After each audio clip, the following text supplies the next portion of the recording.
All right, this is a fantasy sports boss. So the obvious finally happened. Christian McCaffrey traded overnight to the San Francisco 49ers. Not going to get into the details about the draft picks and all that because that's what we're not interested in here. We're talking about fantasy sports.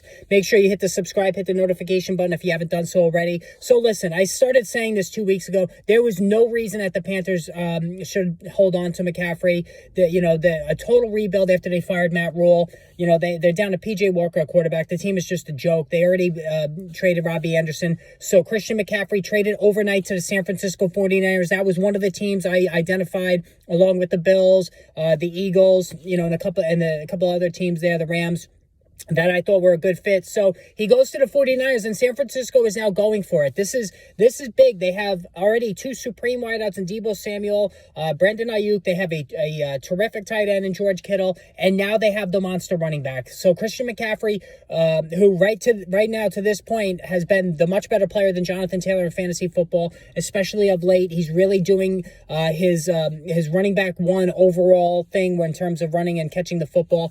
He now goes to the 49ers. For this week, there's probably going to be a red zone package from McCaffrey. That's the initial read on this while he learns the rest of the offense. So if you own Christian McCaffrey, it's going to be like a touchdown dependent thing for this week. Next week, then you get to fully unleash him. The bigger story here is that Elijah Mitchell, Jeff Wilson are pretty much just backup running backs now. So if you've been holding Elijah Mitchell this whole time, you can still hold him if you want as insurance because McCaffrey's always injured. But his value is pretty much, nothing at this point. And then Jeff Wilson, who will draw the start this week. This will be his last start coming off a dud last week. Maybe that prompted the 49ers to make the move. Jeff Wilson's value goes into the tank as well. As far as McCaffrey's fit in San Francisco, I think it's going to be great. Listen, you have a tremendous offensive mastermind brain of a coach in Kyle Shanahan. Jimmy Garoppolo likes to throw short to intermediate passes, so it's going to highlight McCaffrey's skills as a receiver.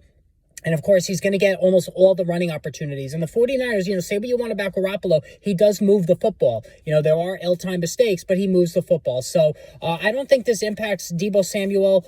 Well, certainly, let me take that back. It's going to impact Deebo's running opportunities. There's no doubt about that. I think they've been using Deebo at a necessity over the last, year plus. With McCaffrey, they don't need to use Deebo really at all now as a runner. So there is a small knock on Samuel, who really wasn't lighting it up running the ball anyway.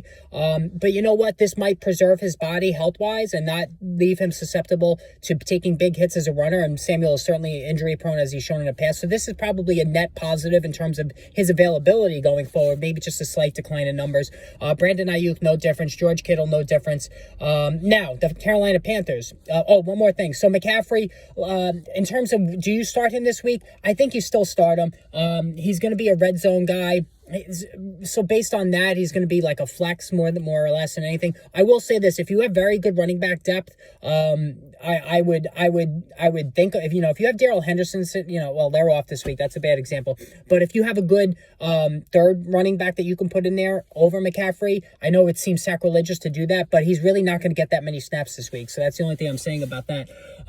That's as far as the Carolina Panthers. Donta Foreman and Chuba Hubbard probably are going to work in some sort of a committee. I think if you have one spot to use, you pick up Donta Foreman because he's probably going to get the goal line opportunities, whereas Hubbard might catch more passes. But either way, you really just don't want to own any of these guys or depend on any of these guys other than just depth pieces. All right, I'm going to talk about this a lot later at the live stream. Hit the subscribe, hit the notification button. We'll talk soon.